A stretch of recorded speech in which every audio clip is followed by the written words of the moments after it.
Okay. Call the meeting to order. Julie, would you call the roll?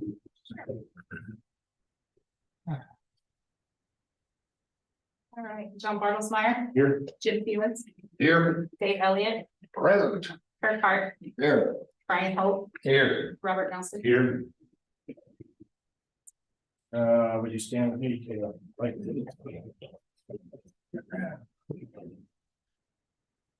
I pledge allegiance to the flag of the United States of America, and to the violence of things, one nation under God, indivisible, with liberty and justice for all.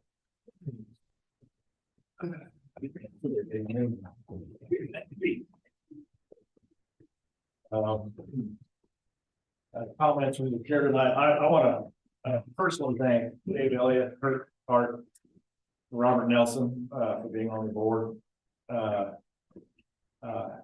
It's been a pleasure and education, and I really appreciate everything that you've done personally to help me do this, because every week is, or every month is just something new. So that's from me, and I just really appreciate it. Thank you very much. Thank you very much. I'd like to second that. Okay.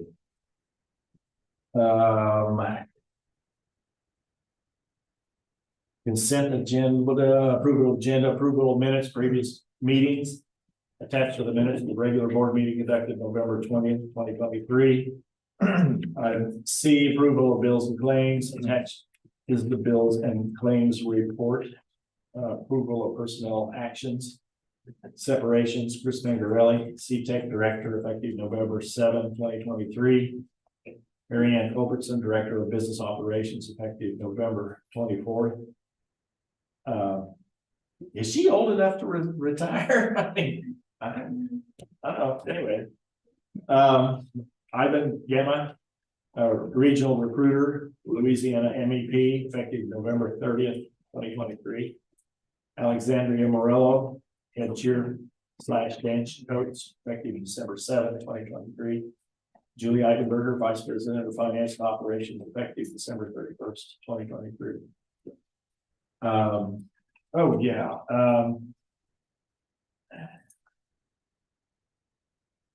And also including the additional purchase orders provided tonight as part of the motion. Is that correct? Okay, thank you. It is recommended that the consent agenda items be approved as presented. I'll entertain a motion. So moved. Second. Moved in second. Julie, would you call for the vote, please? Elliott, Yes. Fewens, Yes. Hart, Yes. Holt, Yes. Nelson, Yes. Bartlesmeyer. Yes. Now, are we on page 18? Is that correct?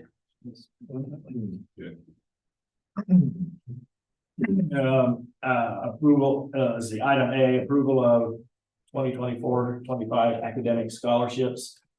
Fort Scott Community College offers a wide variety of academic scholarships for students who wish to attend the college. FSCC's vision statement includes the phrase "students first, community always."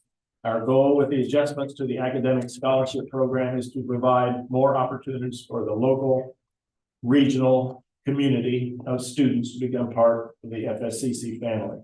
The new program will enable the college to focus on financial assistance to local, regional students for the good of the region. It is recommended that FSCC board approve the 2024-25 academic scholarships as presented. Just have a few questions here. Go. Since we just got this Thursday, but I've been out of town. Well, actually, I didn't get to see this until late Saturday night in Lawrence. So I haven't really looked at it. I do have some questions about down here where it says D1 flat scholarship. I'm concerned about what we have promised some of these people in the Swiss baseball, golf, rodeo, and track. I'm concerned about going forward, if we've made promises to some of these students, I guess my question is, there's nothing there, so are we? And it says basically on a one-on-one case, so I don't know what that means. So basically what we've decided for this year is that we will no longer give the additional flag scholarships for our Division I programs. Baseball, men's and women's golf, men's and women's rodeo, and then men's and women's track. So we are giving them tuition and books, which is standard across the board for what we're doing for this year only. But they will not be able to get the additional monies that go towards the other areas. Like fees, housing, those types of things. So what have we promised some of these people? The coaches, those individuals have done some recruiting. And we've let them know that we're gonna have to back off of what we had originally planned, with the understanding that we'll look in the future to be able to do this. We have no agreements in place for 24-25 that would exceed the tuition and books. If a sport wants to provide the additional, they have the choice to do that out of their fundraising or their foundation. But the college institutionally can only support tuition and books. Okay, well, my concern is when, let's say Chad Crum recruits somebody from Oklahoma, we basically want that person for 2 years. Mhm. So my understanding, I'm just, as a coach or a student or a parent of a student, I want that student to come to this college for 2 years. But I just, the way this states is, I'm just gonna promise you 1 year. And then the next year, it may be or may not be. Is that what? It's the national letters of intent are only for a year. So those things, the student would have to re-up for their second year. I don't know that we would have a 2-year scholarship agreement for something along those lines. And so each year the student is would be required to sign a letter, and we have the ability, because it's a year to year, to decide whether or not that student deserves it, or, I mean, it's that type of contract.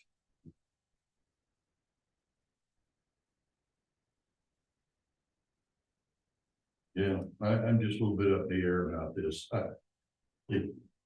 Because I have, I'm in the lumber business, and we have a lot of rodeo people. Well, I'm just using rodeo. Rodeo people that have stayed in the community as contractors, masonry, and things like the concrete. And I haven't got a lot of feedback from them yet, but I'm just curious. I just saw this. So in my own mind, I'd like to get a little feedback on what their thinking is on this. We haven't always done that. That's only been something that we've done in the last 4 years, maybe. With rodeo, it's probably been So For how long? the last 2 years. Last 2 they've- years. So traditionally, rodeo has had the ability to scholarship books and tuition. Probably 2 years ago, is that accurate? They have the addition to scholarship more than books and tuition. Yeah. And so this is kind of just pulling the reins back on that a little bit. Okay, well, I'm just trying to clear up my own mind. Theoretically, if everything worked perfect, I would love to have like baseball, have an endowment in the endowment program where they could draw that from. To me, that's the ideal situation to do that. And they have that they're responsible for their own fundraising. They have that, and the coaches, all of these coaches know that if they want to pull that for that special kid out of their endowment, we are told, we are not touching that piece of it. We are just saying that the institutional responsibility. Institution.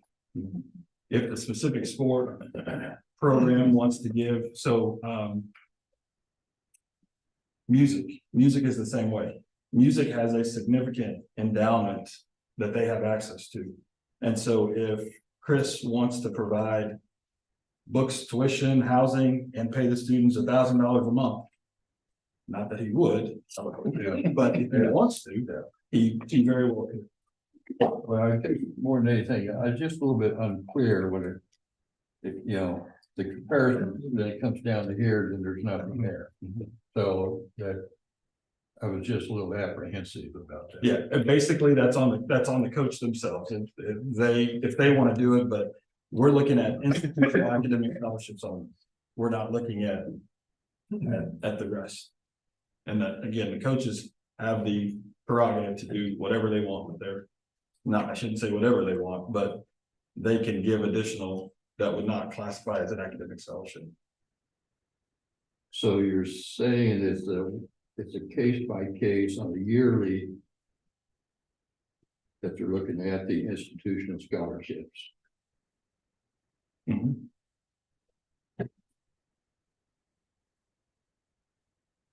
Okay.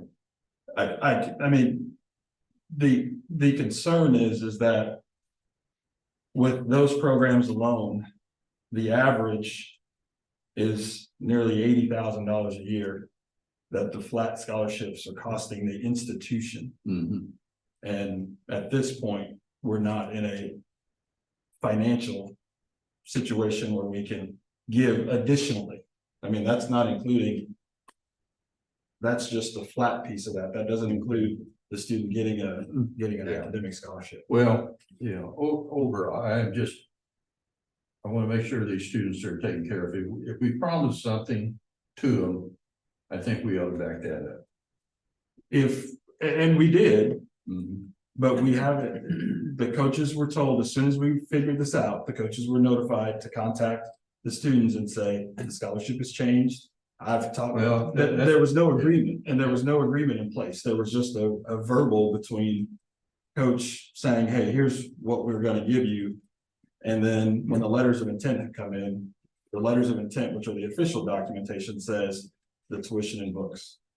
There was not going to be a clear way to be able to distinguish who was given a scholarship prior to the decision being made. And so we just said, okay, everybody is flat across the board with tuition and books for an academic scholarship.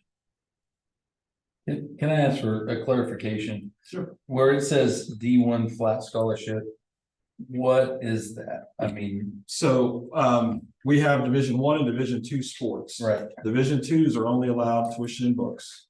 Division Is, you can give tuition and books and then extras. Not to exceed basically the total bill.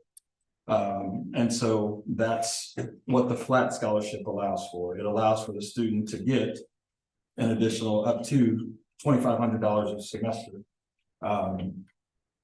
and it's D1 is in-state and out-of-state, is that what the big issue or D1 part of is the issue? D1 is sport specific, so Right. Division I by sport and whatever that sport. So anyone that's under the Division I tier can give the extras.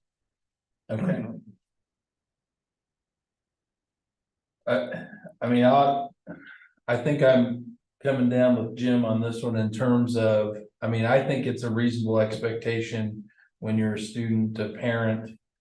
If you're holding up your end of the bargain, you would assume that whatever you got the first year, you would get the second year, assuming you're coming back. You know, if you're doing if your grades are good and you're not getting into any trouble,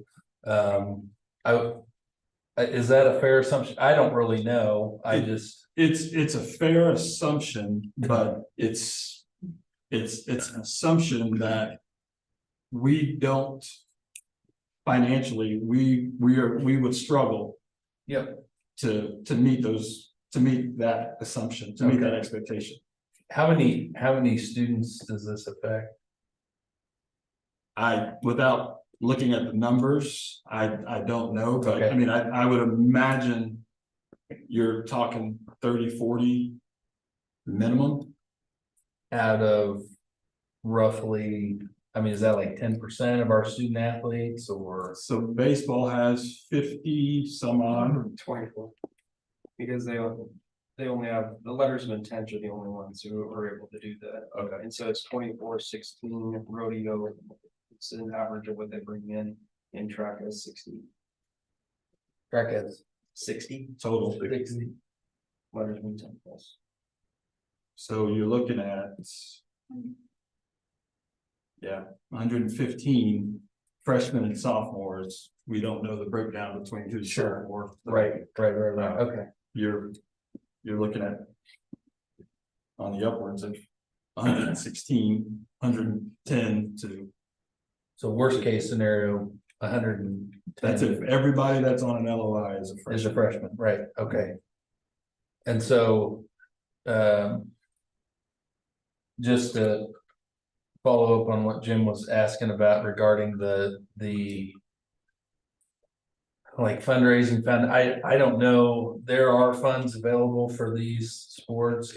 Depending on how the coaches run those, we don't Right. have anything. So you don't know if that exists, I mean, if they. I know some have some, and I know others don't. Yeah, okay.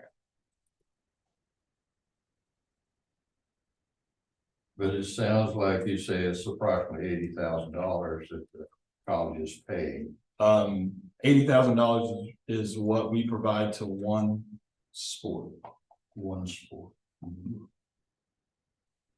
Can you give some context around, because I know there was some data shared in terms of Fort Scott being the highest in terms of. So amongst the 19 community colleges, Fort Scott scholarships 30% of our students each year. The next highest institution is 20%, and that's Butler. The state average is 12%. And so we scholarship, and the part that we have to pay attention to is that scholarshiping, when we scholarship that much, that's impacting 1/3 of our revenue, which is tuition. I mean, the three-headed monster: tuition, taxes, and then state aid. And if we're scholarshiping tuition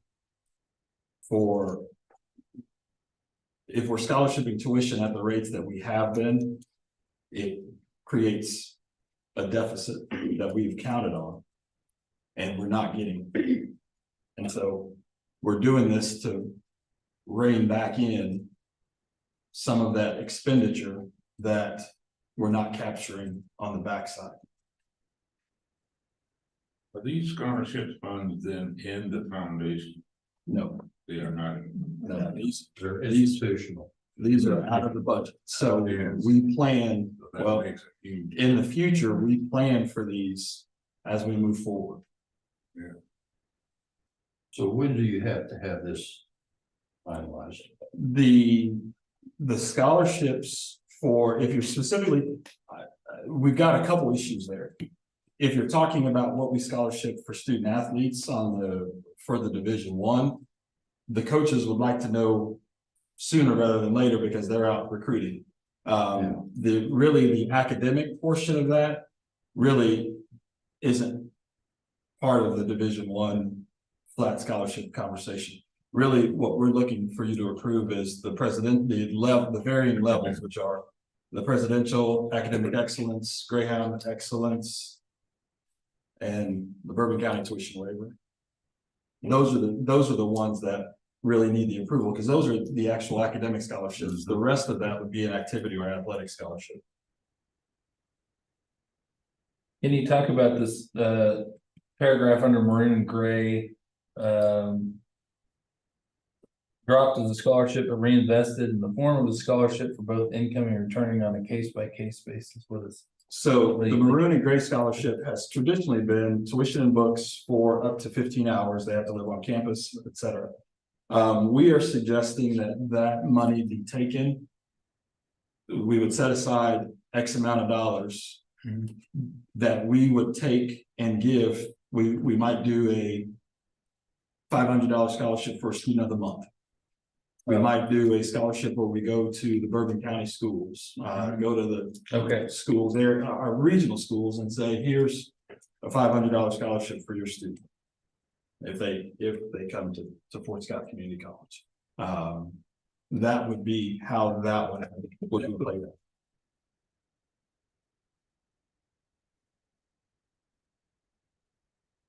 Yeah, I can see what we're trying to do here. You know, but what kind of feedback have you gotten from your coaches? Oh, they're less than excited about that. And that's putting it mildly.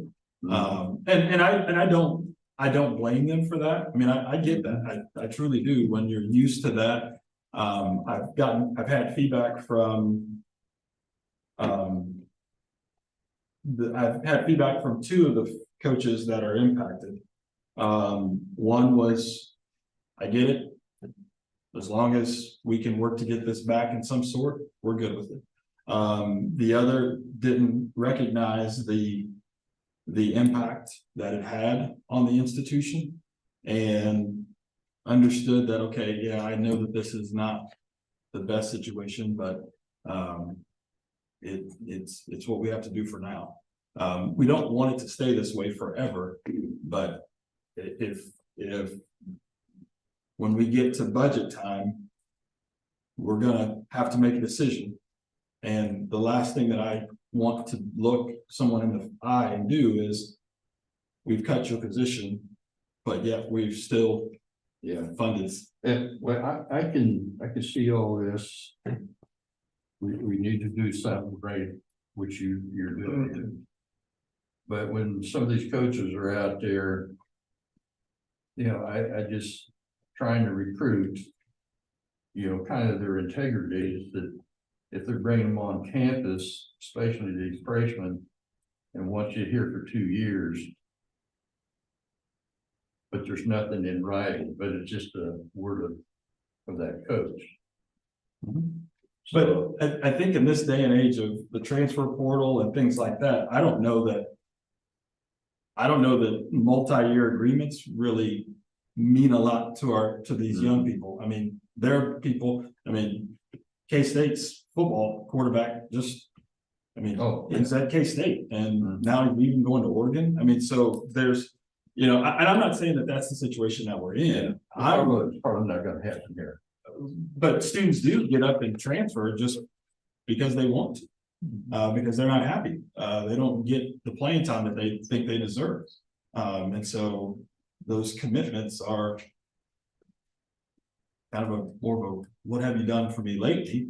We're looking at it from the standpoint of financially, this is not sustainable at this time. Or at least I don't feel it is. When you look at like competitively, where does this put us with the other community colleges in the state? I know of one other institution that has sufficient funds to be able to do this, and they require their coaches to fundraise for those scholarships. And they financially get scholarship just about every student they wanted full, and still have enough money to not have to worry about it. Other institutions are doing it. You know, is it going to impact us? It could, you know, but then again, the coaches still have the opportunity that if they want to, and this kid is that special, that they can fundraise, they can pay for that out of their fundraising. We are not in the business of trying to stop that. We're just saying the institutional responsibility we have to draw the line somewhere.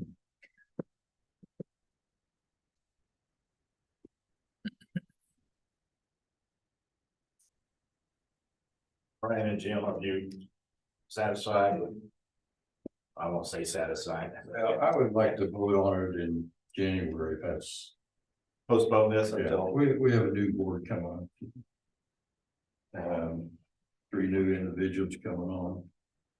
Yeah, if that's, and I just saw this the other night, so. I still have some questions maybe on it, so, Well, I mean. but I understand what. It's- we're doing. It's going to, I mean, it's going to, the coaches are gonna be impacted because they won't know what they're gonna be able to do. I mean, they'll know that at the minimum, it's gonna be tuition and books. It could be more. I mean, so I guess that would be the way that the coaches could sell that. But I'm good with, again, we're not, the proposal is for the academic scholarships. You can still vote on the academic scholarship piece of that. And not the activity. If you chose. Yeah, I don't see any problem about voting on everything except for the D1 flat scholarships.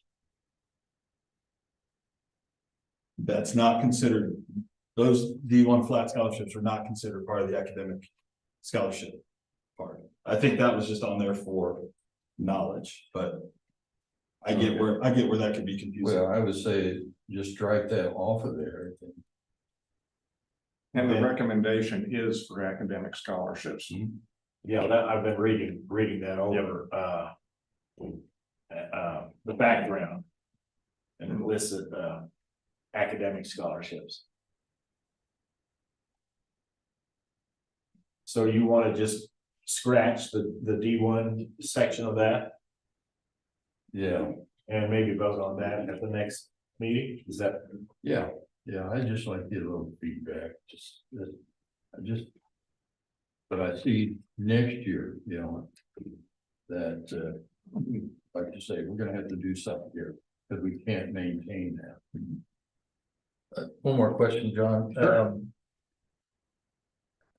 I probably should know this, that. Have we talked to the foundation about if there's some ability for them to step in and help? My suggestion on that piece was to talk with the foundation in January to see if at their next meeting. if Okay, they would be willing to offset some of that cost. Now, I don't know that the foundation needs to be providing on average $80,000 to one sport specifically. right, yeah, But if they could help with a $10,000 scholarship per sport. yeah. I'm more concerned about these, potential returning sophomores that I feel like we've. You don't want to hang them out. Exactly, yeah. And if there's an they've been- opportunity for the foundation to fill that gap, I think it would be maybe a way to make it more palatable. Well, but you're getting for just that one time, Yeah, I mean, going forward, I know that there are members of the foundation board that want to see more scholarshiping done. But that's a whole separate, right, that's a whole separate deal, so. Is it, Julia, this would be something I would ask you, can we vote on this and then delete the D1 flat scholarship until the January meeting? You can. You could approve the table as it is with.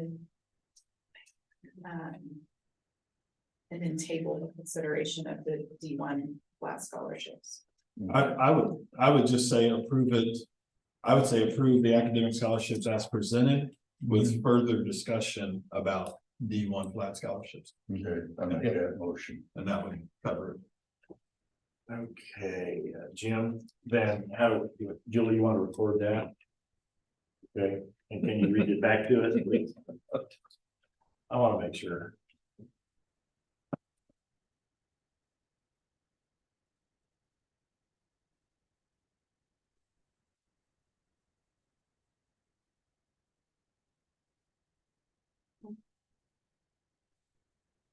So Jim is making a motion to approve the academic scholarships as presented with further discussion regarding D1 class scholarships to come.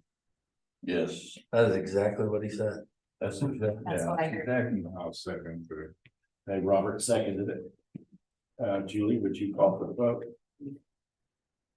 Fewens, Yes. Hart, Yes. Holt, Yes. Nelson, Yes.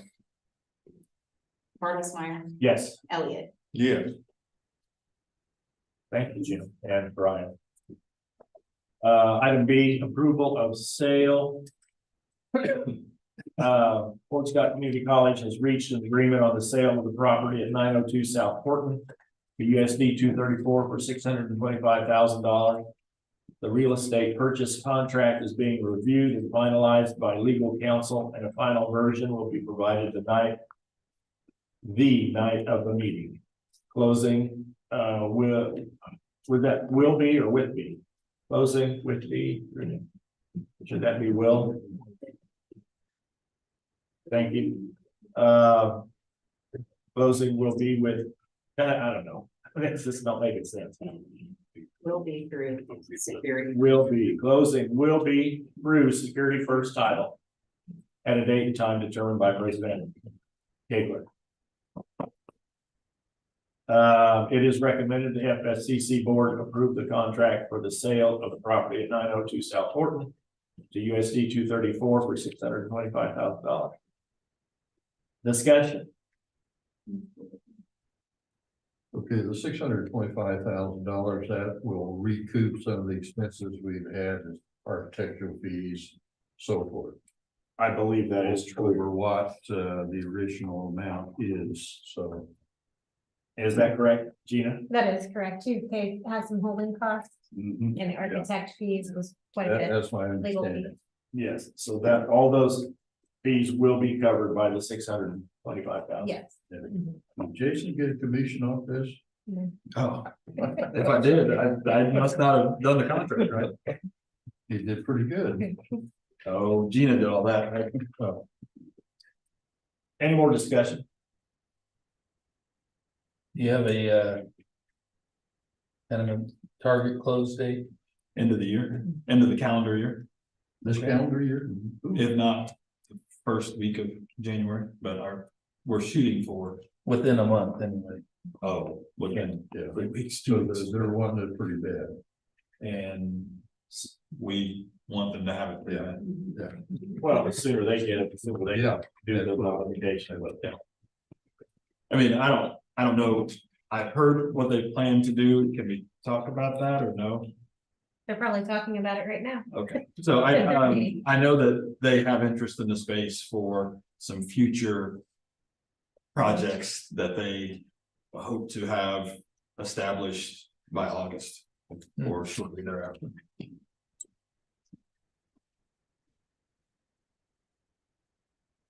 Any more discussion? It is recommended that the FSCC board approve the contract for the sale of property at 902 South Horton to USD 234 for $625,000. I'll entertain a motion. So moved. Second. Moved and seconded. Julie, will you call for the vote? Hart, Yes. Holt, Yes. Nelson. Yeah. Bartlesmeyer, Yes. Elliott, Yes. Fewens, Yes. Item C, approval of final installment lease purchase payment to Fscc. Proceeds from the sale of the property at 902 South Horton will be used to pay off the installment lease purchase agreement with Community Health Center of Southeast Kansas, CHCSEK, for said, I'm sorry.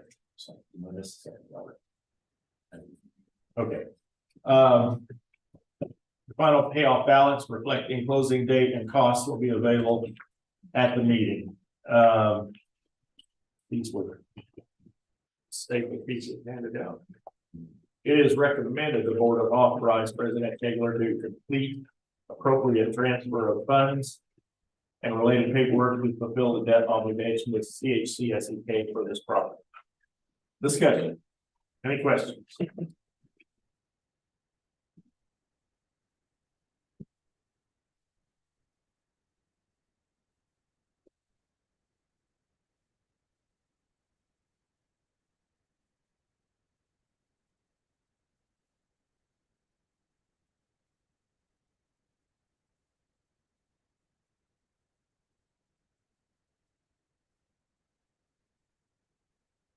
Any discussion? I have no questions.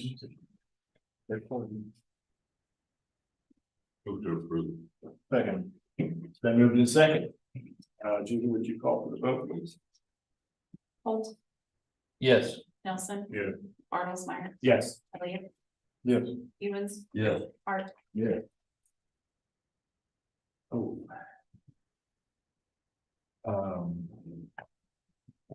This one, we will do the executive session. No, we can do the reports. You want to do the reports first, okay? Correspondence for review. I'll read this. On behalf of the Fort Scott men's basketball team, we can't thank you enough for feeding our program during the winter break. The support we have received is unbelievable, and we could not do this without you. Thank you for your endless support. If there's anything you need on our end, please let us know. We hope you have a Merry Christmas and a Happy New Year. And this is from 2023. yeah, 24. FSCC basketball. It's got some of these names I can read, some I can't. There's number 7, looks like I can read that, number 2. Anyway, okay. To our FSCC family, thank you so very much for sending the pretty plant in memory of Paul. We appreciate the kindness. And Cousteau and family. Family, what? I'm sorry, Paul. And Constance, she's one of our employees. Okay.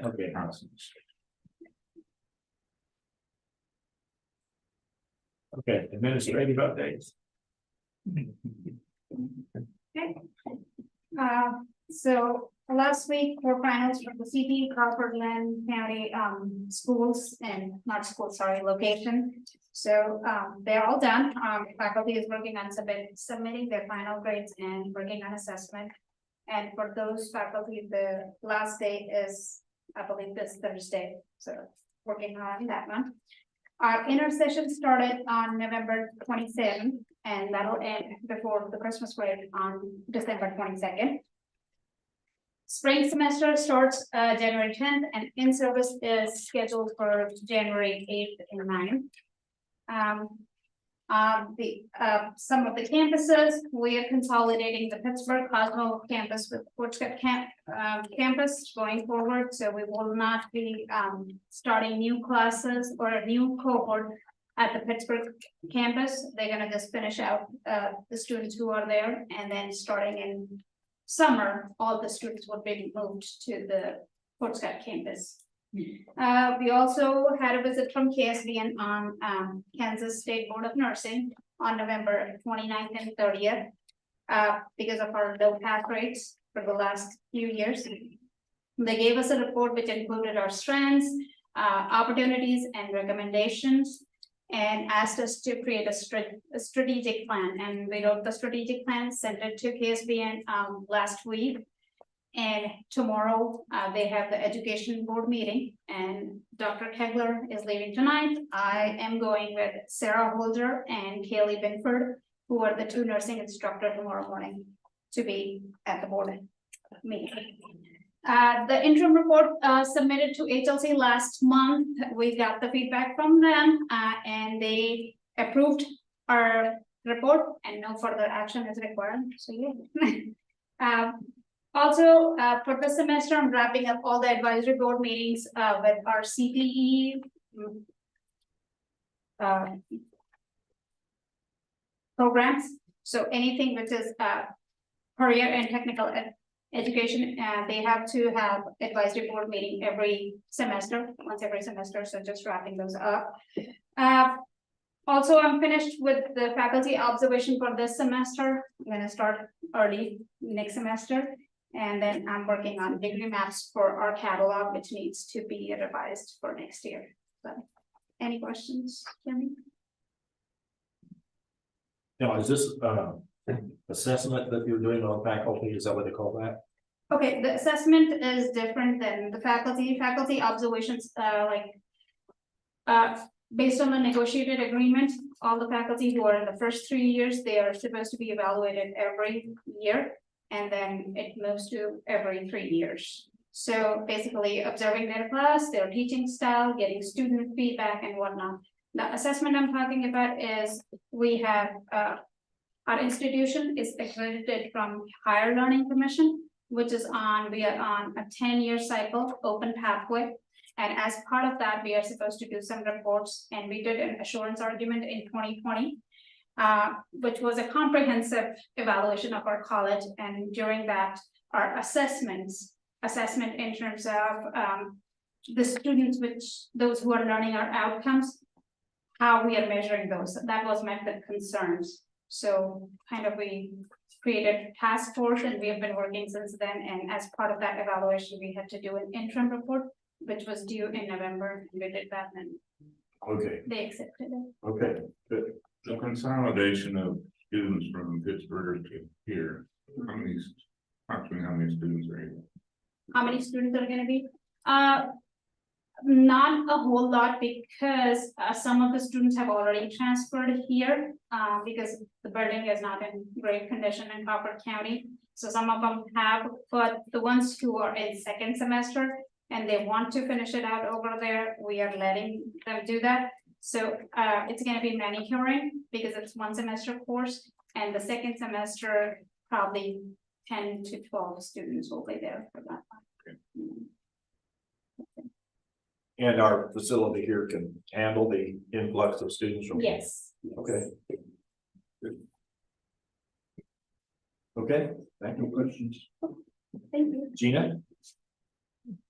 I don't know if you can see me. We've been joking about how short some of us are.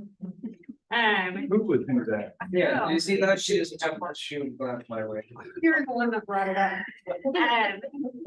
So the areas that I'm covering, at least right now, so technology, I think they're using this time to get into those spaces that they can't always get into. Jason would give you a list, or he's provided me a list, and of course, going forward, it'll be in your packet of all the various projects they have going on. Another big item around technology is our GBLA compliance. And so we've got a draft. You might want to tell them what. Oh, Graham, what? Graham, But it's all about compliance. I mean, ultimately, at the end of the day, the college is functioning very similar to a lot of banking institutions. I was gonna say, I Yeah. didn't realize you had to. Yeah, do the compliance We as well. didn't use it So, until the notice came out. Yeah. And so that's going to be a pretty substantial project as far as making sure we're in compliance with that, and also having someone in charge and overseeing that. So as far as the bookstore, I've tasked the manager to seek out local vendors that we could potentially bring in products to have more available without a large cost to us. So I think there's an opportunity there with several of our local vendors to bring them in, and also have our kids have that exposure as well to our local businesses. Financial aid, they have also been spending a lot of time in additional trainings, because there are a number of financial aid changes that are coming down and will be going into effect.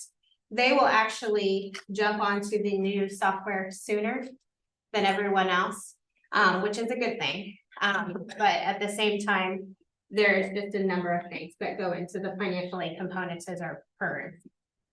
We have started receiving some of those audit findings, and financial aid is one of those where we have several findings.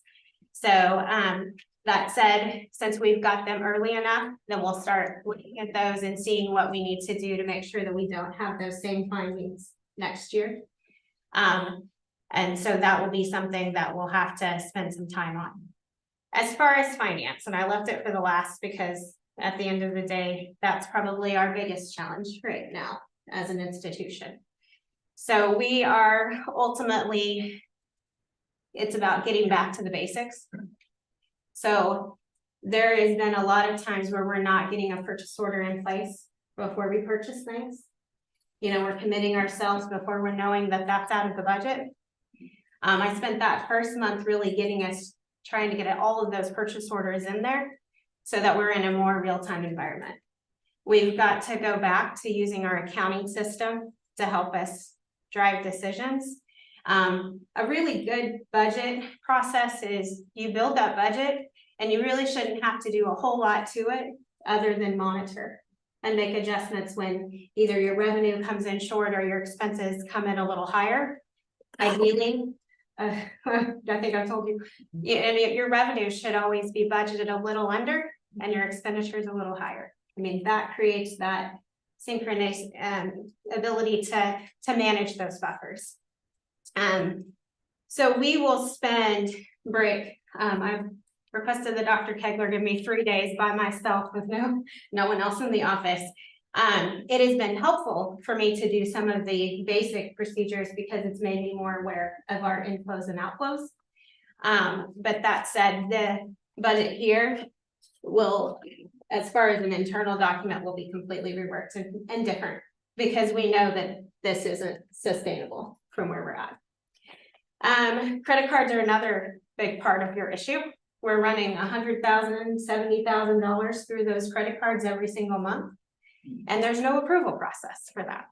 You know, once that charge hits that account, sure, you can dispute it. But a lot of times that wasn't hitting the budgets until the following month at the end of that month, you know? So then you're halfway through another month before it's ever hitting your budgets again. And so to some extent, that's again, people not being able to monitor their budgets or know where they're at on stuff because it's not getting in there for a while. We also have some issues with those credit cards. Sales tax is a pet peeve. Did you say issues or misuse? Issues, Okay. issues. I will say issues at this point. It just really needs to be reined back in. I mean, I understand the convenience factor and there are certain activities and times when you have to use a credit card, but we need to be a little more accountable on what's going on to those. I mean, your own policy dictates that it's supposed to be travel and I think a couple of other things within exceptions. And there's a lot of stuff hitting those cards that are not falling within those parameters. So the other component of that is I've been taking the time to try to develop some systems. So the position I was hired for, of course, a lot of that type of task, I feel like your accounts payable clerk should be doing. So at that level, and knowing that we have no money, so we're certainly going to be doing both jobs for a while. Your accounts payable clerk should be able to put in your requisitions. They should be able to help people with accounting codes, that type of thing. And I will say that there are some very competent staff on your business department. They just haven't necessarily been able to do those functions. So sometimes I'm doing a task and then I'm turning around and training someone on a task because I'm a delegator. So I'm not going to micromanage, but I'm also can't do physically everything.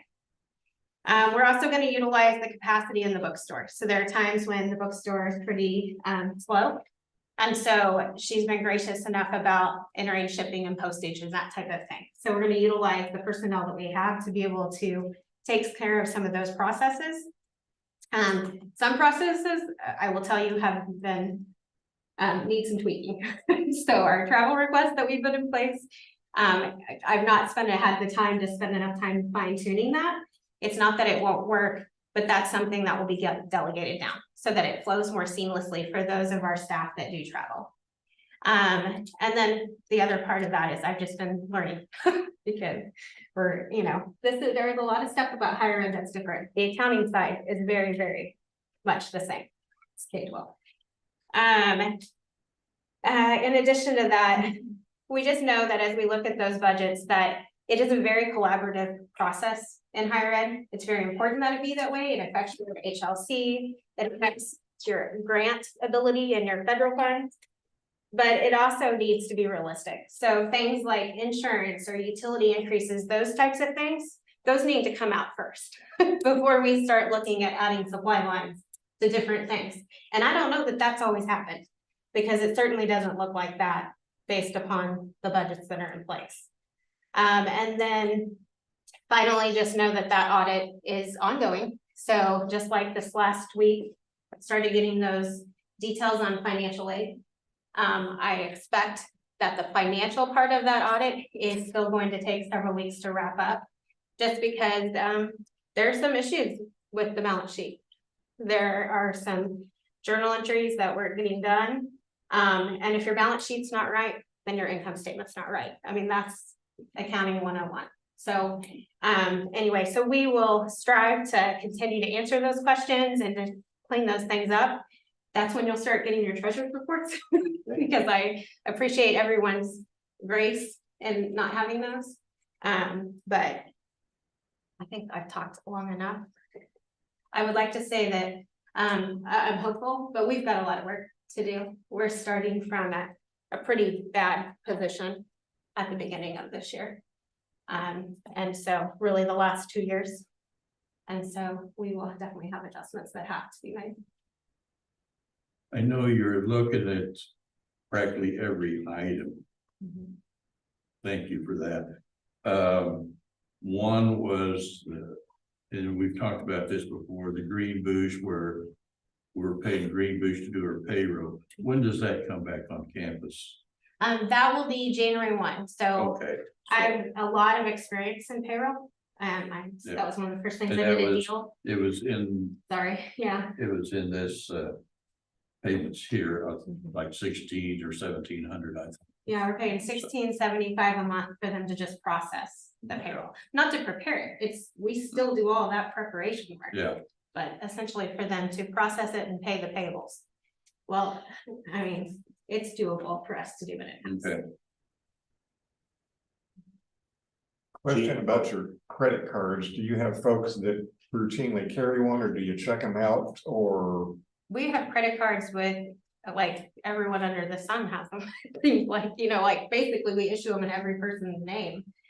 Which is, you know, can function and work for them. It's easier for hotels and that type of thing. But right now, I mean, one of the phases that we did is everybody brought their credit cards in. And we're just gonna check them out as they travel or do those types of things instead of just having it in the wallet. Because that just needs to have a tighter control on it. And our auditors, Yeah. in their exit interview with myself and Gina, even indicated that your credit cards are a significant issue. The manner in which those are utilized and how they're hitting your budget, as Gina said. So, I mean, we've had to make that adjustment based on what the feedback we've received from them. And Gina, I know we talked about that a little while ago. I can't tell you how much I appreciate you. And what you've seen and what you've done in helping us get ourselves wrapped around this. So I really appreciate it. Thank you. Thank you. Okay. I will be quick. Website, I've been doing website updates, putting bios in, pics in, schedules, rosters for the spring. Basketball is now 10-4. We're doing really well in basketball. We have 2 more non-conference games, and then January 12th is our first conference game. We just finished grades, 2.96 overall for athletics, with volleyball being a 3.72 again. So they killed it again. Been posting a lot on social media. Our last video got 2,000 views from kind of all over the country, which is good. Free marketing for us and Fscc. Signing day was in November. We got a lot of free marketing that way as well, with the Fscc banner, flags, everything else at signing days. So we got a ton of feedback from that. Coaches are out recruiting, and when we get back in the after break, all sports are in play. So we're going to be super busy for spring. I'm kind of new to Facebook, but I've been seeing a lot of ads, I guess you call them ads, or about a lot of different programs that I've never seen it. Well, I'm new to Facebook. Maybe it's been there all the time, but Jared's done a great job with that. That does look really good. Yeah, Jared's done a great job. But yeah, free social media helps getting the word out there. Yeah, for Fscc. Thank you. Good. Tom? So I did provide a report in there that's kind of lengthy, with the different departments and what's been going on. I'll just do kind of a quick rundown of each area. Students left campus, of course, right before Thanksgiving, and so the campus life and security and all of that kind of winds down a little bit while the students aren't here. It has been kind of a manual process going through the rooms and making sure we have a good track of who actually left and compared to the list of who told us that they were leaving. And figure out how many holes that we have that we can plug with new students in the residence halls for the spring semester. Alyssa Martin, who is our athletic training technician, she's been helping us out a lot in the housing area. Being able to take in the new applications, and I've kind of tasked her with being able to put together this matrix of the different spots in the dorms and the residence halls and who is going to be going where. And so she's been excellent with that process and has done a good job. Marcy Myers, who was in that position for a long time, I was able to spend almost an entire day with her, training her on some of the important things that she's going to need to know as students start to arrive. There's a lot of things that just we don't know, but Marcy had ingrained in her just as a natural process. And so it's been great to be able to have her still on campus to where we can pick her brain about what we're about to expect with students showing up on campus. Spring and summer enrollment is open, and so our advising department has been working hard trying to enroll all the students, making phone calls to those who are not enrolled but were previously enrolled this fall semester to see why they're not yet enrolled. And so they've been busy, and Trio just submitted today their annual performance report, which is a big deal for them. They have to do it every year, and it's kind of the sake of their grant funded position relies on that annual performance report. And it's due on the 17th of January. It just opened December 7th, and they got it submitted today. And so kudos to them for being on top of it and being able to get things processed in a timely manner. The registrar has been busy with this time of year, processing a lot of transcripts coming in for new students and processing old transcripts for students who are leaving. On top of that, Courtney, who is our registrar, Courtney Metcalf, she's also been one of the leads as far as Fscc for our J1 training. And so her and Ben Souza have been meeting multi times every week to make sure that as an institution, we are preparing for the student information system changeover. And so she's done a great job with that, and Ben as well. The last update that I got from them, the J1 Genzabar is very happy with where we're at. We have a lot of our modules that are already completed that are way ahead of the timeline that they had set forth, and so we're happy about that. Admissions has been very busy. Our applications have been up, our student visits have been up, and we have had many students or many of our high schools within the regions still being visited on a weekly basis. So they've been busy sending text messages out and doing everything that they need to do to get more students on campus and get our numbers increased for next fall. With that, I can take any questions. I was under the assumption that this Genzabar, am I saying that right? Yes. Was something we were moving away from, or So Genzabar is a company. They have different programs. Think of it as so we're in the Poise program, which is old. J1 is one of their newer programs, and so we're still under the umbrella of Genzabar. Just J1 is the new information system that we're going to transition into. so in other words, these are two different things of Genzabar. The old program that we use for Genzabar is we're phasing out. Yes, that is no longer at the end of this year, I believe, no longer going to be even a thing. Okay, Poise was created in 1979. So In other words, you traded the insulin.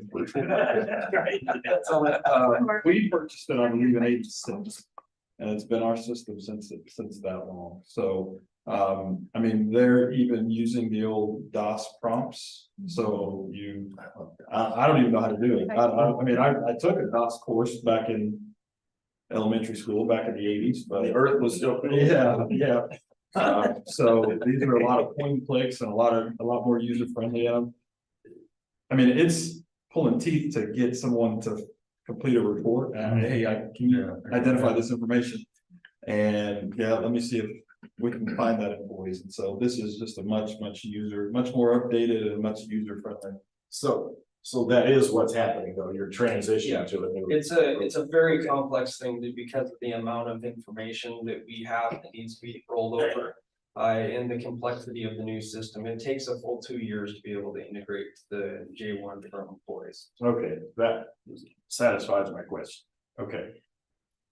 Can I ask a question? Do you have a kind of rough idea where we're at in housing capacity?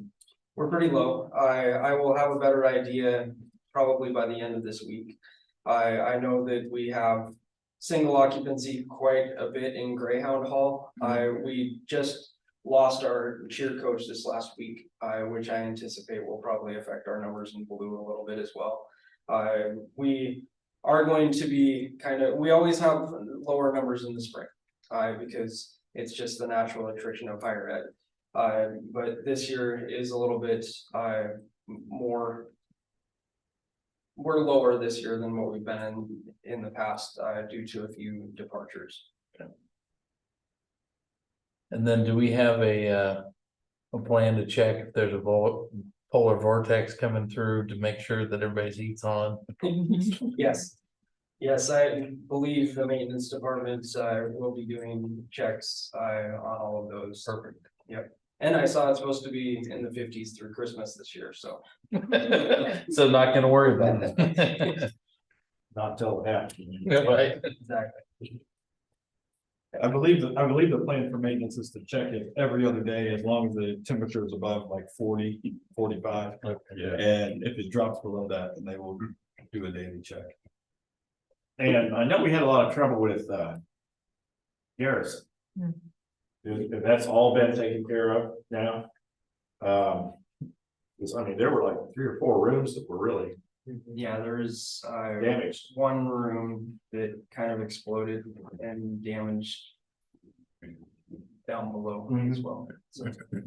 So they're monitoring that, are they? That's a part of the process. Okay. Okay. Jason. Think, I was gonna pull that up. Pull up the report. So.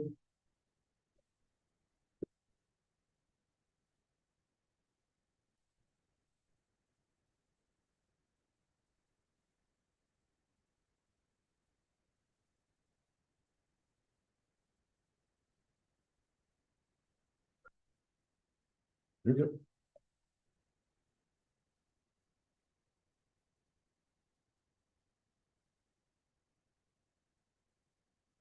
Oh, you could have left it right where you had it. There was some stuff that I didn't want anybody to see, but it's fine. You moved it, so no big deal. So here's my report for December. I typically, just so that everyone is aware, this does, after the board meeting, usually tonight or first thing in the morning, this information is distributed to all of the faculty and staff so that they have, in case they're not watching us, which I mean, I understand why they wouldn't if they aren't, but they are made aware of this. So, will you advance that? Try again, please. There you go. Okay, so one of the things we talked about at the last meeting was, I think it's important for the board to see what our fall and spring enrollment has been. I will warn you that the information is a little bit concerning. So caution as we move ahead. So here are the numbers for fall.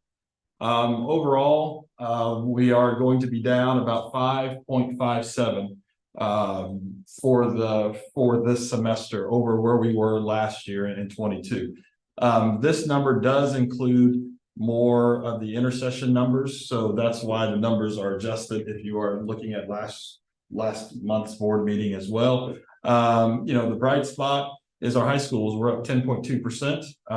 And we think that's going to continue, but our online offerings, that's been the biggest hurdle that we've had to deal with.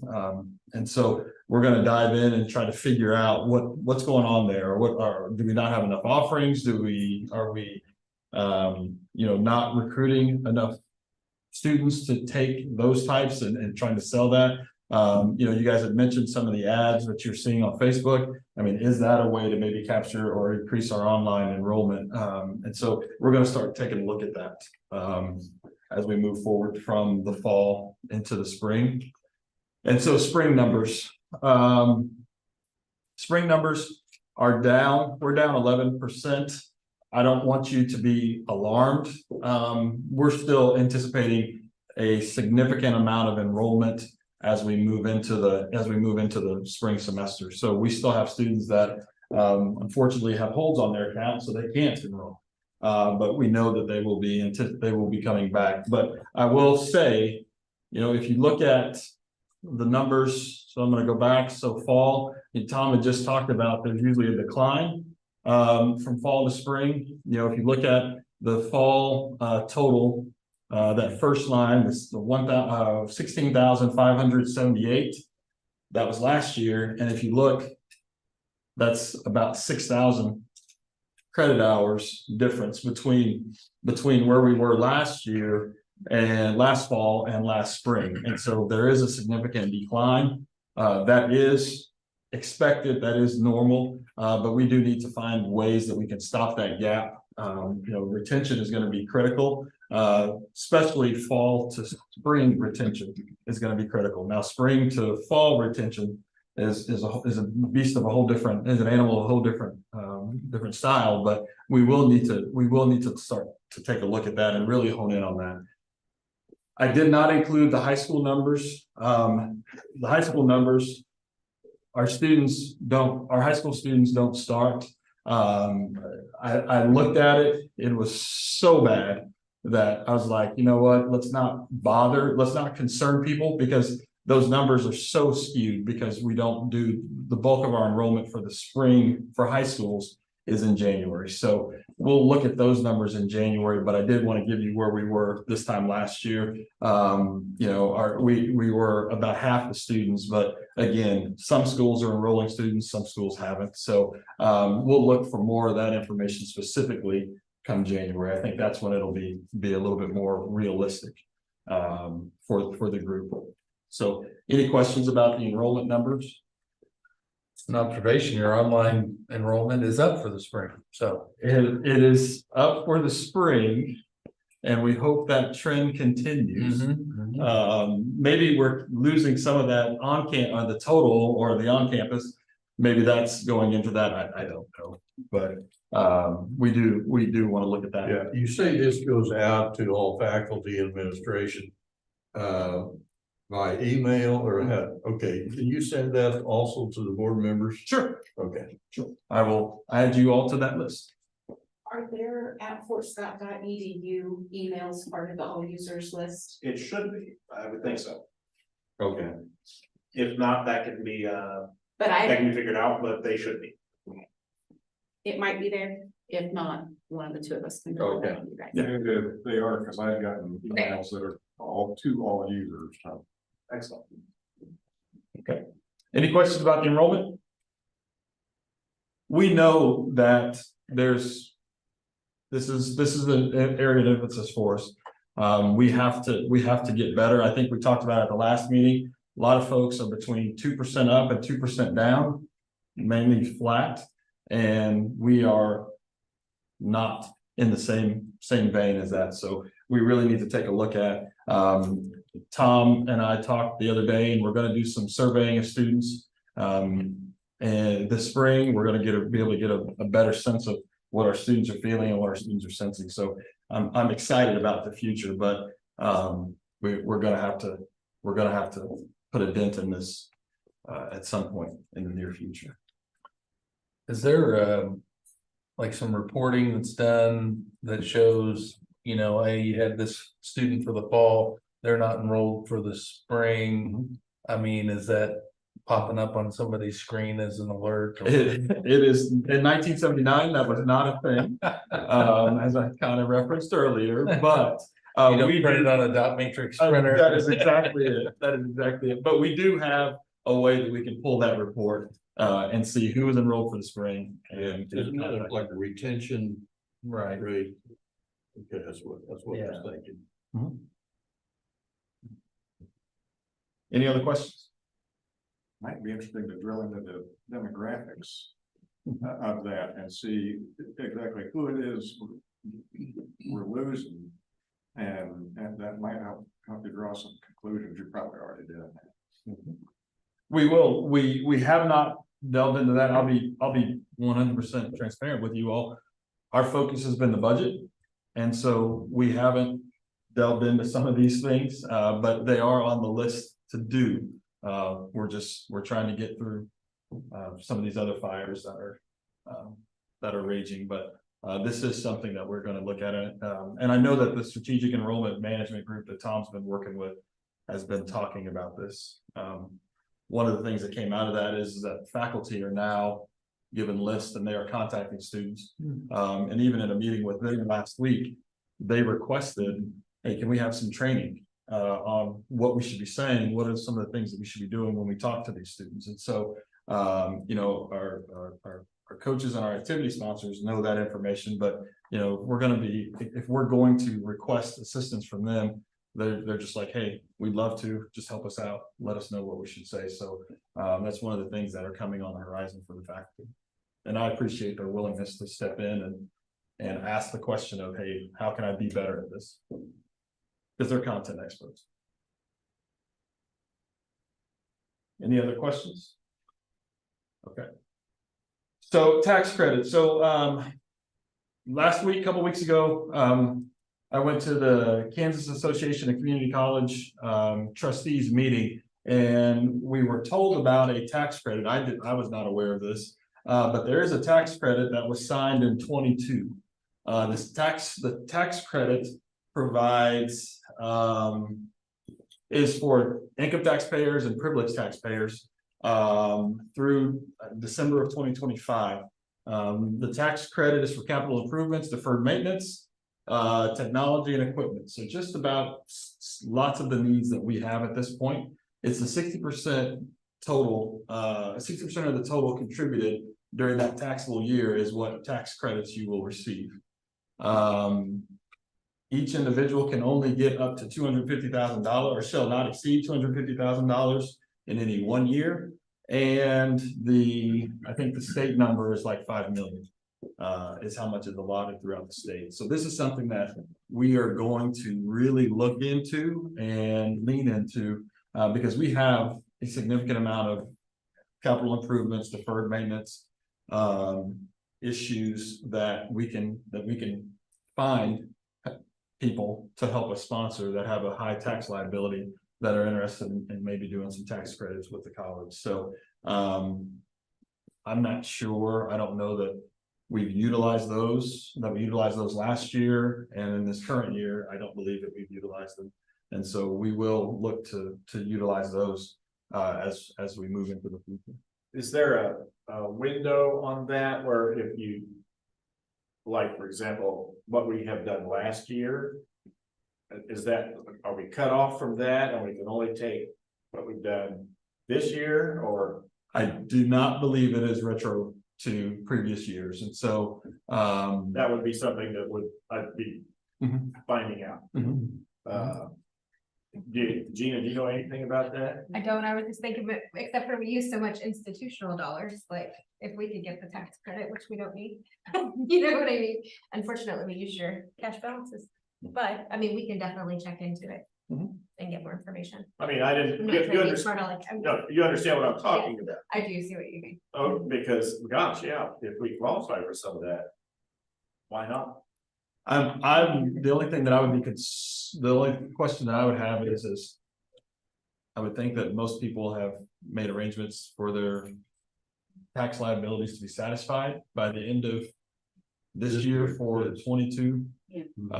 And so that would be tough. Maybe, and I don't believe that they're giving. I know the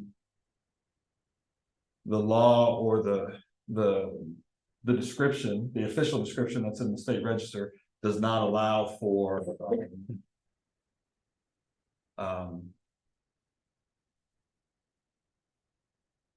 lost my train of thought.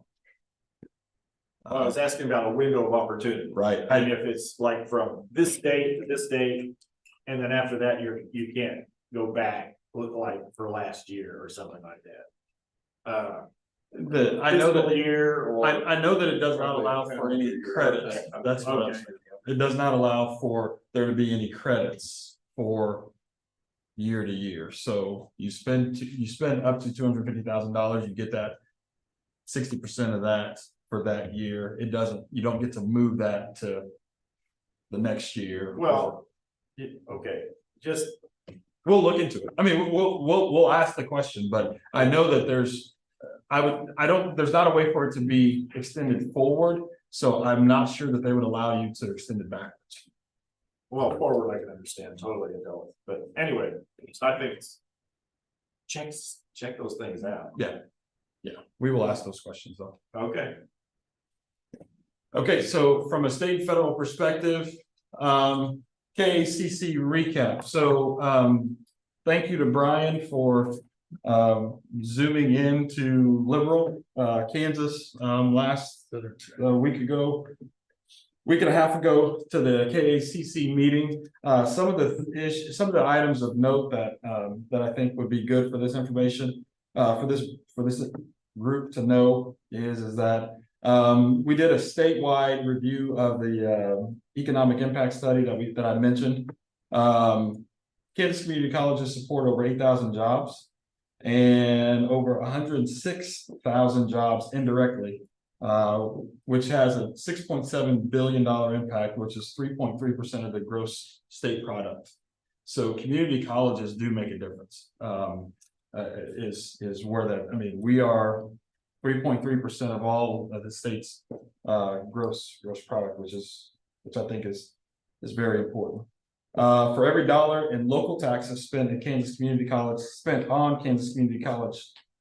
colleges, taxpayers receive $2.20 return, which is nearly 5% of a return on the investment. So community colleges are a really, really good investment from that standpoint. And so again, we're going to put the whole report online at some point.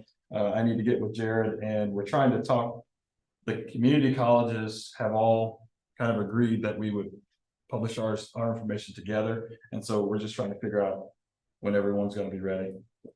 But we will get that information up on the website.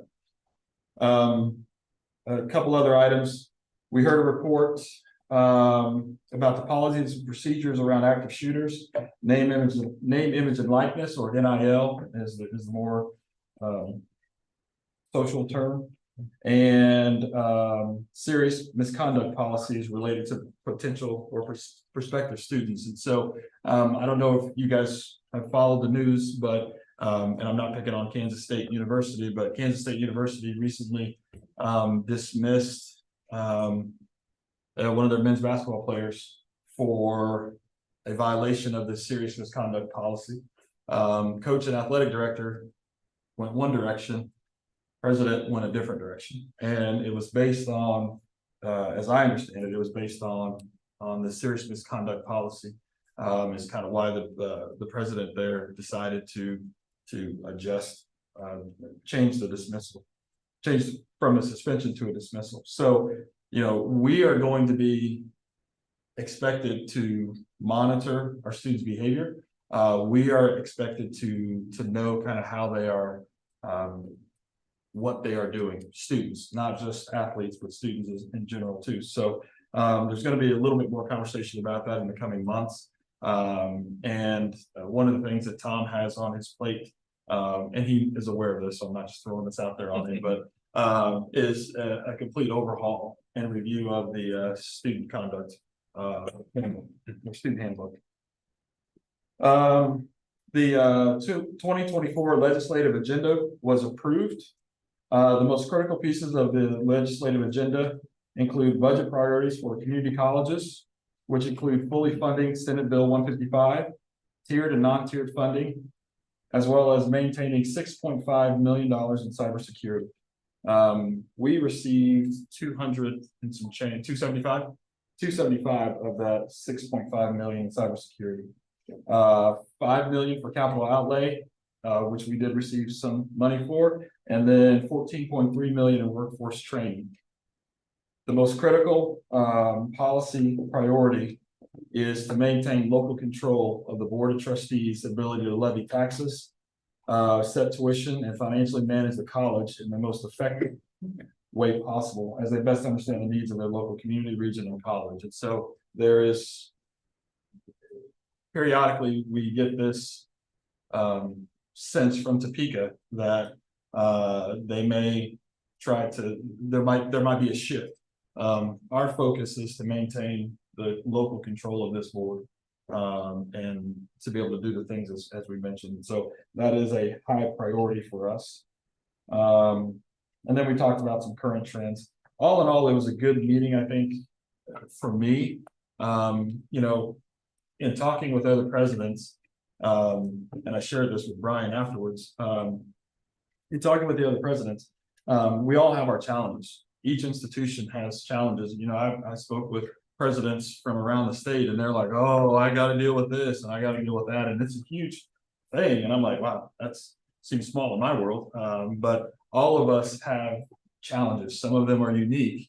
And so it was reassuring, if I can say it that way, to be able to see some of the things that other people are dealing with and understand that it's not, you know, this is, we're not by ourselves with some of the challenges. So it was a good opportunity.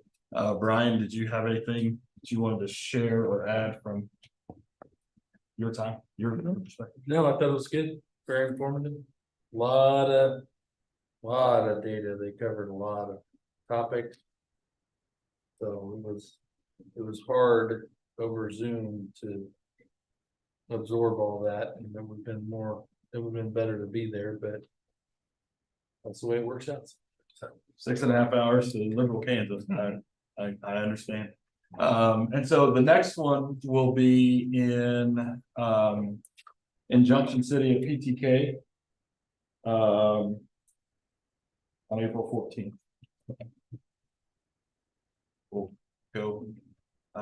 We'll go there. Federal holds regulations. So there's regulation at the federal level that will prevent colleges and universities from placing holds on student transcripts. Why? Because a student has earned that credit. And so we shouldn't withhold that, regardless of how much money they may owe us. So that's kind of where this is at, is that it doesn't matter what they haven't done, we still should not be able to withhold their transcripts. And so we anticipate that that's going to be a thing and that we are going to have to adjust how we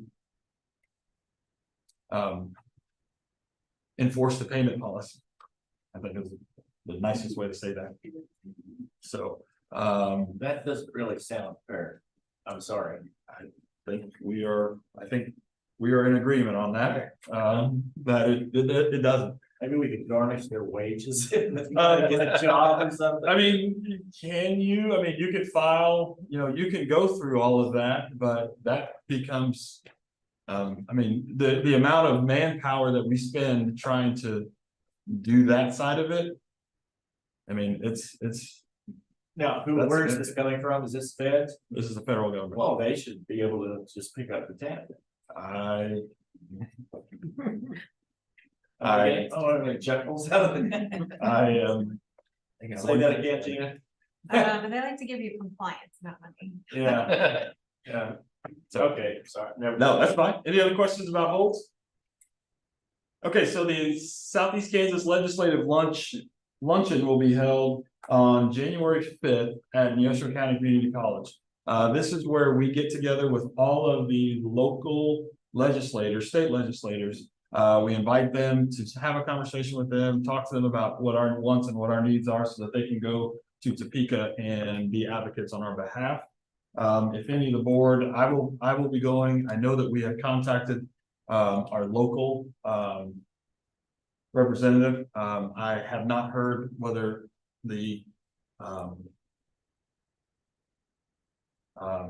whether the invitation has been accepted, but they've contacted all of the ones that are here in the Southeast Kansas region.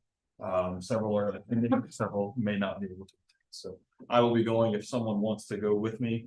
I'm more than willing to hop in the truck and head on over. Questions about the Fscc luncheon? And so board retreat. One of the things that with the new board members coming on, I think it would be advantageous for us to host a board retreat where we can talk with the new board members and the current board members who will be remaining on just about the board process.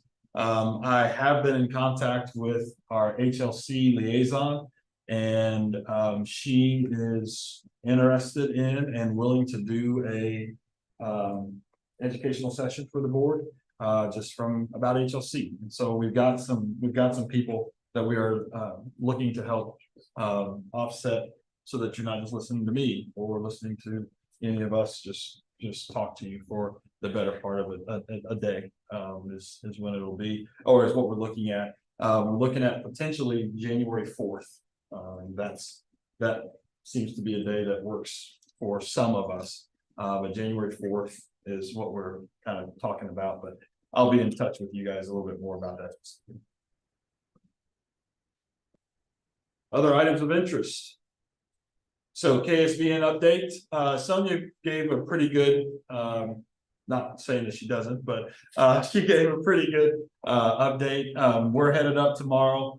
You know, I will say that when I left the meeting with KSBN, it seemed a little bit of a daunting task. But once we were able to get away from that, have a meeting of us on campus and talk about it, and then seeing the work and the effort that our faculty, that our nursing program faculty and staff have put into this, I'm excited about the opportunity for us to make sure that we have nursing on this campus. I will say that one of the things that is likely is that KSBN is going to ask, and we may even prompt to ask them if we can, or get ahead of them and say, we're going to cease admissions for the foreseeable future. We'd like to think that between now and 365 days from now, we'll be ready and be able to accept a spring cohort, but that's going to depend on KSBN. That's going to depend on the things that we have in the and we also have a visit from ASIN coming up in the fall. So they're going to have some opportunities. Who is that? ASIN is the accrediting for the national accrediting body for nursing. Okay. Are there any questions about the KSBN? Will we get to see the report at some point, or is that something? The report from Yes. you want the site visit report, or you want the final report, or both? I don't know. I will send you the site visit, because we have that. Okay. I will send you our strategic plan, and then I'll send you, so I'll send you what they sent to us, what we sent back to them, and then subsequently what they sent back. Okay. So you guys will see that. So, I mean, I get the sense that, you know, the faculty for the nursing program feel like this is something they can turn around. Yes, I believe that the nursing faculty have felt isolated being over at Burke Street. You know, I think the intentions of Burke Street were good, lots of space, but you know, when we met with some of the nursing faculty on Friday, most of them have never even been to the college bookstore, and that's a little concerning that we have employees that haven't even been to our college bookstore. So having them on campus, not having to duplicate resources there that are needed for them, for the students and for the faculty, I think is going to be critical. I also think that getting our faculty in touch with other faculty, not only in the nursing program, so nursing programs from around the state, but other educators, because most of them are nurses. I mean, they're not educators by trade. So having them around, having them participate in community committee, having them participate on committees, having them just around other faculty members, I think it's going to be huge for the trajectory for that program. I guess, the sense of morale right now, I mean, do you feel like they're pumped up about the challenge, or? So if I I would probably rather not have the challenge. I think what I said, I think the way I characterized it just a little bit ago before I came over here is that I felt like the faculty were lukewarm to where we were. I think now they are excited about the opportunities that the challenges, but the opportunities. We've looked at returning them to campus, and I think they are extremely excited about that. As long as we can identify the right space. So I think they are rejuvenated. I think they are, I mean, there was times where I didn't know that they even really wanted to talk to me, let alone save me if a medical emergency were happening. But now I think that they understand that the college is committed to helping them and to their success. Not that we weren't, but I think they really get that sense. Right. You have a timeline for the director position? So currently we have an interim director, which is Darkus, what's her last name? Kotwich. She is the interim director. We are planning to have, there's a search going on now. We understand that we have some challenges with faculty from a financial standpoint. And that was noted in the report from the site visitors as well. So we know we're going to have to fix that, but I do think we have some things that are coming up that will help with this process, help us get to a space where we are more solvent and in a better position with our nursing program. Other questions? Audit update. I think Gina covered that. I will just say the same thing that she said. So we'll move to non-payment withdrawal date. So one of the things we just talked about was, hey, we have this federal regulation that's coming down that's going to tell us that we can't put holds on our students' accounts. So we're going to jump out ahead of that and start to withdraw students when they don't pay their bill in a timely manner. And when I say don't pay, they need to be actively working to satisfy their bill. If a student is working with financial aid and they've been in touch with financial aid, we're not going to withdraw them from their courses. If a student is just sitting there not doing anything, for example, we had a student who was in the residence halls who owed $5,000 at the end of the semester. Well, I don't know that individual was actively working on anything to fix that. So we need to do this because we currently, as it stands, we're one of 2 institutions in the state who don't have a non-payment withdrawal date. And I can tell you that if you look at the bell curve, it is the perfect bell curve. There's Fort Scott on one end, there's other institution on the other end, and then everybody else is in the middle. I'm not saying any names, but I think you all can figure out, I think we're smart enough to be able to figure this part of it out. So we've got to be in that area where we are going to withdraw students. We're going to give them through to the 10th day, and then we're going to pull the list. We're going to check with financial aid, make sure financial aid has done their part, and then we're going to contact the student and let them know that they've been withdrawn. If a student works to get themselves back in good standing, we're good. We'll put them back in, no issues. But we have to do a better job of capturing that before, because the current catalog states we do this process after the 20th day, which is too late. The 20th day for the January semester, the 20th day is like February 15th or something like that. I mean, it's the middle of February when we started on January 9th, January 10th. So we are working to get that under control. And the 20th day that's in the catalog wasn't enforced, I don't believe. From a business aspect, you need to do this, and I appreciate you doing that.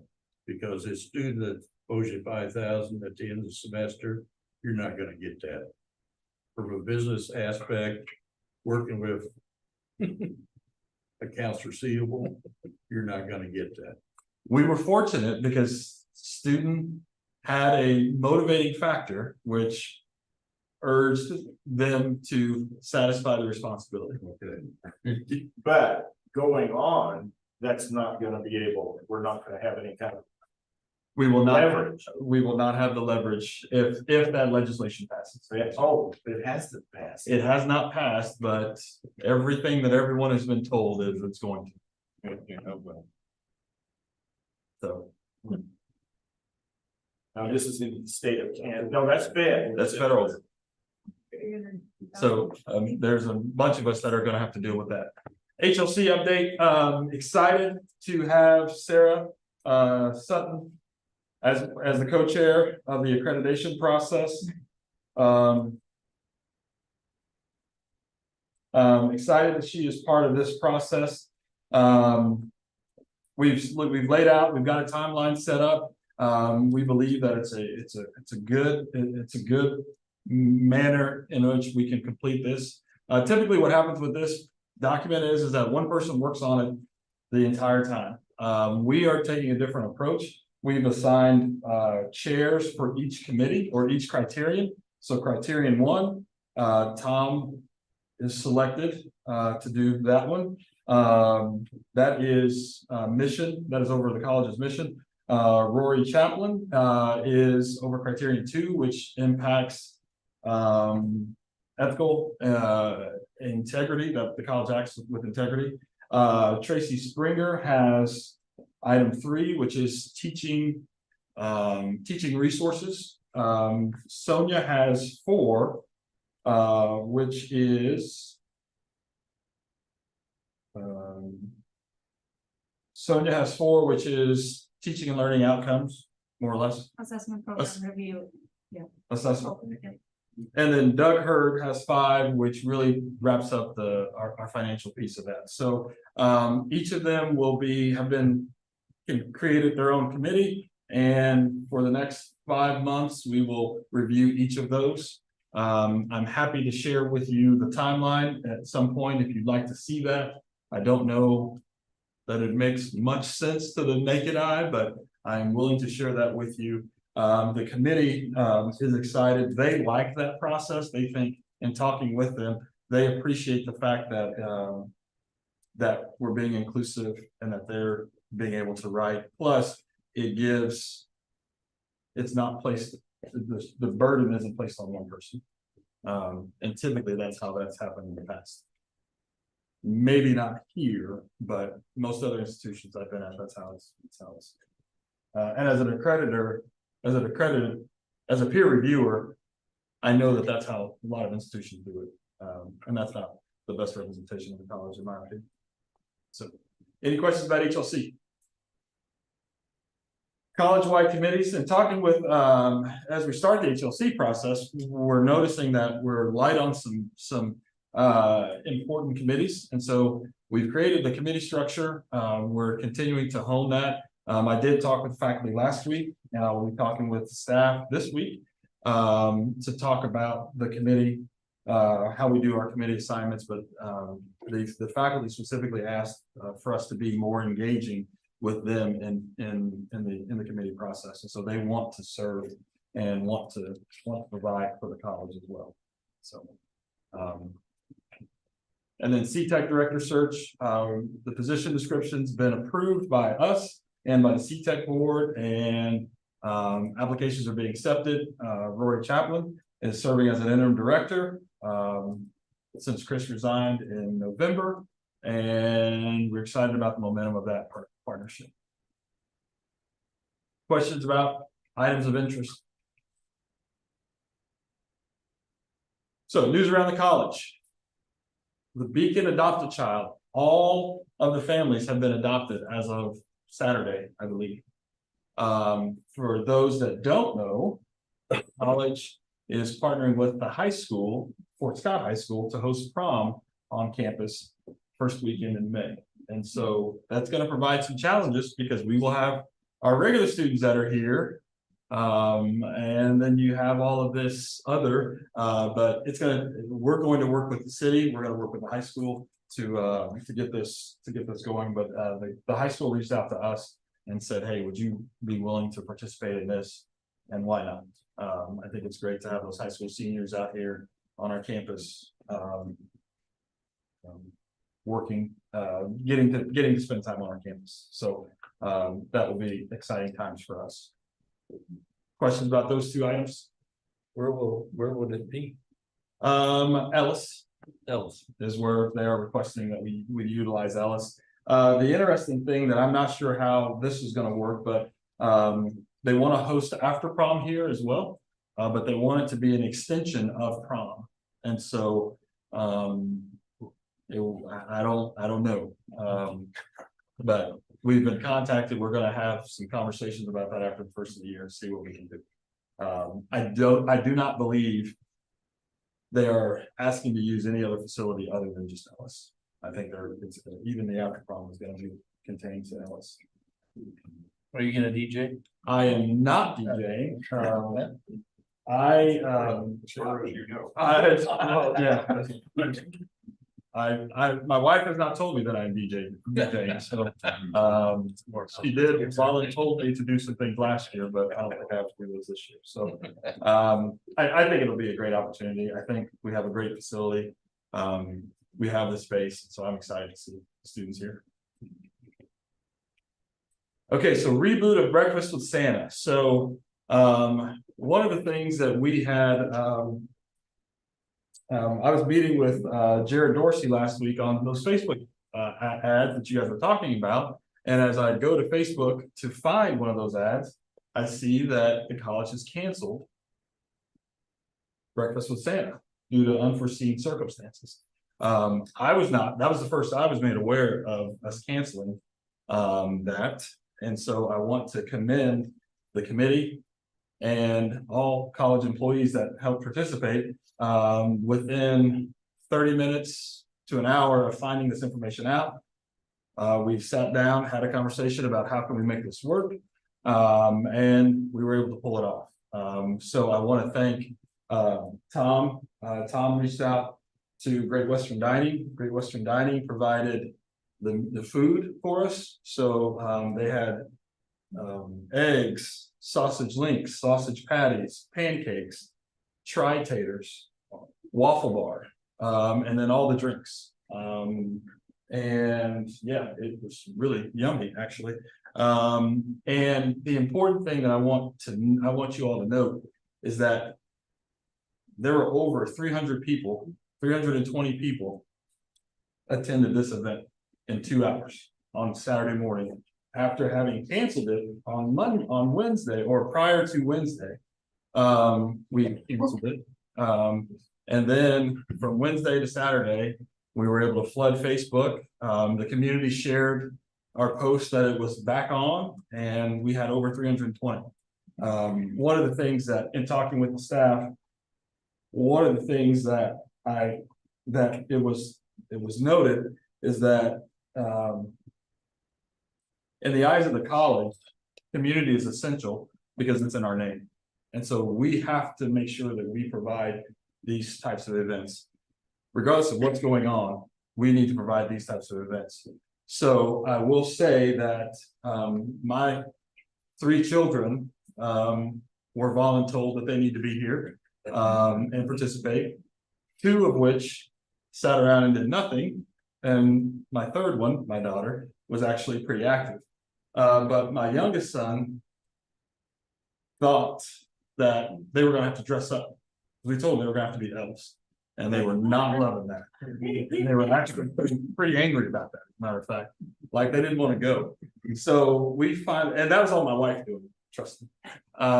But we decided that once we told them that they didn't have to do it, they were fine. They showed up. And then my son, my youngest, came up with a good idea. He came up and said, hey, we don't have to do this for Easter, do we? I'm like, hey, that's a great idea. So yes, we will have to do this for Easter. So, not saying that we will have an Easter egg hunt here on campus, but due to my son's inquisitive nature, we're going to explore that. So thank you to the community planning committee for that help, for their help. I just want to know why this little girl is known as Laugh. Well, Be an HR problem. I definitely wouldn't take a picture of that. But thank you to the staff. They were great. The kids loved it. Thank you to Santa. I've mistaken and called Santa by his birth name. But thank you to Santa and Mrs. Foss for coming out and showing our students a good time. So we were excited about that. Holiday luncheon. So every year, the Employee Relations Committee hosts a holiday luncheon. These are just some pictures of it. It was a great turnout. We had a little under, right around 100 folks. We got to have food and fellowship, and I appreciate the executive team for graciously serving the meal and all the staff that attended. It was a good time, and the desserts were phenomenal, and there were tons of them too. FFA event. So we had FFA on campus a week ago today. 450 students from 27 different Southeast Kansas schools. Thank you to the Ag department for the work that they did to prepare for that. I want to remind you that this is different than Aggie Days. So this was not even our traditional Aggie Days that happens in the spring. This was just an FFA contest that students showed up for. Unfortunately, I believe that it was originally supposed to be held in Caney, but they've got some challenges down there with their water supply, and so it was offered to be hosted here, and we did that. So excited for this. And hopefully this will become something that we do annually. Yeah, I think that's a plus. Anytime we can get something like that on campus, it's a plus. Yeah, even if they're here for just 4 hours, that's 450 students. And it's for us on campus here to make an impression. And you'd be surprised at some of these students. Well, I was at Fscc Community College. I think I'll go to school there. Pretty cheap recruiting. Yeah, that's Good deal. Yeah, it's a cheap way of recruiting. So thankful for the Ag group and the staff that made that happen. Very well attended. And then last Friday, we had Nurses Penny. This was the group that graduated. They're on the right. It was a great ceremony. That was my first Nurses Penny here at Fort Scott Community College. But had lots of families in the community or in the audience, and that's for nurses. This is their graduation. This is what they work for, and so the smiles, the relief that the students had, it was awesome. Thanks for the nursing faculty and staff who put that on, and the faculty and staff that showed up in support of our nurses. So it was a cool event. And then just some quick announcements.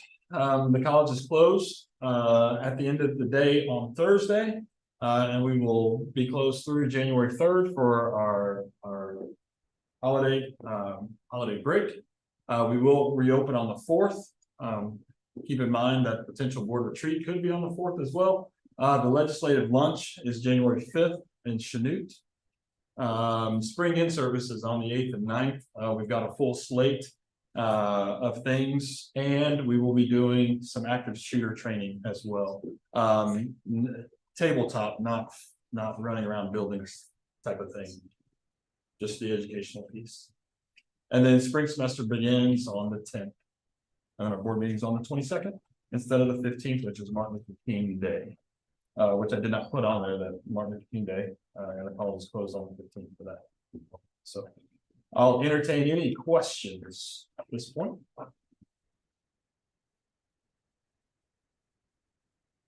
Okay, thank you. Something I'd like to mention, I just found out today that the new board members used to be sworn in at the next board meeting. But, and I don't know if you're aware of this, you can go to the office in the county and be sworn in at the office, so you can get that out of the way. Can you convey that to Doug, please? And Chad, I don't know, I think he knows. okay, I didn't know that until today. So that can be taken care of before the next board meeting, or they can show up and assume the position. Okay. Robert? Chairman, I have a motion for executive session. I move that we adjourn to executive session for 10 minutes, beginning at. I didn't bring my watch. 7:25, does that? Yeah. Give us a couple minutes to. 10 minutes to discuss personnel matters, non-elected personnel as it relates to the organizational structure with expected action to follow. And the board invites the following to attend: President Taylor, Dina Shelton, and Julie Van Dyke. Can you add some into that? And yes, absolutely. Second. Oh, okay, Julie, when you can, would you call for the vote, please? Holt, Yes. Nelson, Yes. Meyer, Yes. Elliott, Yes. Ewens, Yes. Hart. Okay. We'll probably, Tom, we'll probably go back. Okay, I got my stuff. You guys would all know.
That's a problem. It's out of my control. No, apparently the system isn't talking to the system, they're talking to the system. I wonder what level you have to get to be able to control the service. I know. That's say, looks like they do. I see what level you have to get to. Never mind. Yeah. Not this one. I'll pick off. Trying to take off. There's more speeding than for a few blocks. I thought about it.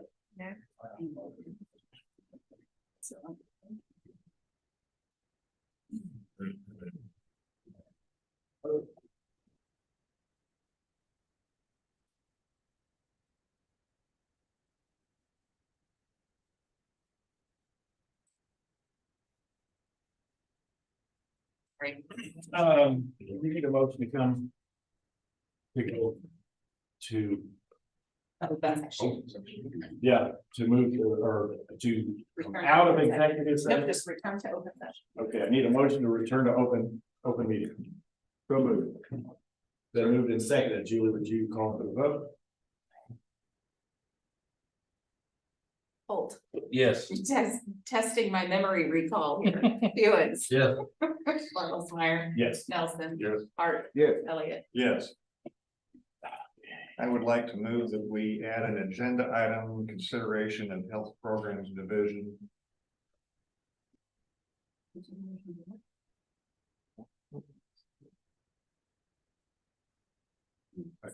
Oh, yeah, I need a second. Second. So the vote. Julie? Elliott. Yes. Hart. Yes. Nelson. Yes. Felix. Yes. Oops, Bartlesmeyer. Yes.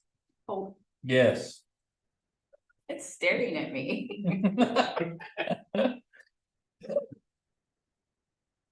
I move to approve the establishment of a health programs division within the academic affairs, which will have primary oversight of nursing, allied health, and EMT. I'll second that.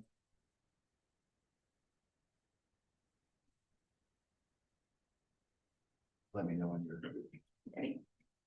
Any discussion? Call for a vote? Nelson. Yes. Hart. Yes. Elliott. Yes. Holt. Yes. Felix. Yes. Bartlesmeyer. Yes.